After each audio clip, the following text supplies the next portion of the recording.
So guys, mag-barley muna tayo. Kasi dahil nag-acid reflux ako, so ito yung ating iinumin sa umaga. So ito siya, 7 sachet na po siya sa isang ganitong pouch. So ilalagay ko siya dito sa aking Siwago na coffee mug. Tapos medyo malamig konti yung nilagay kong water. Half lang siya. So maglagay na tayo ng ating barley.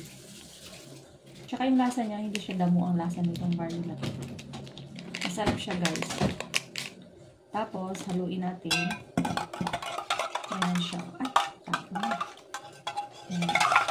Haluin natin siya ng gusto. And, saka natin siya. And, inuminan natin.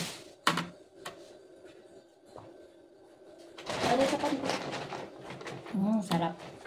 So, sa mga gustong mag-try ng ating Biscuit 7, maganda po siya. Tsaka mura lang. So, nandiyan sa Eurobasket. Check out na.